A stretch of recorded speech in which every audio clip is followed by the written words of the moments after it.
আজ হতে ২৭ তারিখ পর্যন্ত প্রাথমিক বিদ্যালয় সহ স্কুল কলেজ সব বন্ধ ঘোষণা করা হয়েছে। এই বন্ধ ঘোষণা করার কারণ হচ্ছে তীব্র তাপমাত্রাতে যাতে আপনার স্ট্রোক না করে, অর্থাৎ হিট স্ট্রোক না করে, সেজন্য মূলত এই ধরনের বন্ধ ঘোষণা করা হয়েছে স্কুল কলেজকে। তো আপনার শিশুকে আপনি অবশ্যই ছুটি হওয়াতেই বাইরে ঘুরতে দিবেন না, এবং চেষ্টা করবেন তাকে বাসায় বা কোথাও বের হলে অবশ্যই ঢিলেঢালা পোশাক পরাতে চেষ্টা করবেন। আর তৃষ্ণা না লাগলেও আপনি পানি পান করান অথবা তরল খাবার দিতে থাকুন।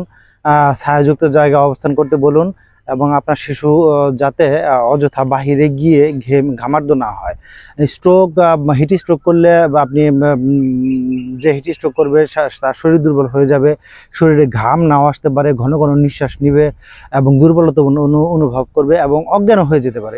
এরকম পরিস্থিতি অবশ্যই দ্রুত আপনি হসপিটালে নেওয়ার ব্যবস্থা করেন এবং ডাক্তার দেখানোর ব্যবস্থা করেন। প্রাথমিক চিকিৎসা হিসাবে তাতে একেবারে ঠান্ডাযুক্ত জায়গায় রাখুন, অথবা এসি থাকলে এসিতে বসতে দিন, এবং দেখা যাচ্ছে যে তার শরীর যাতে হিট না হয় সেজন্য আপনি শরীর মুছে দিতে পারেন এবং তরল খাবার খাওয়াতে পারেন। এটি প্রাথমিক চিকিৎসা হিসাবে, এবং পরবর্তী চিকিৎসা অবশ্যই আপনি দ্রুত হসপিটালে বা ডাক্তারের পরামর্শ নিয়ে সে অনুযায়ী ব্যবস্থা নিন।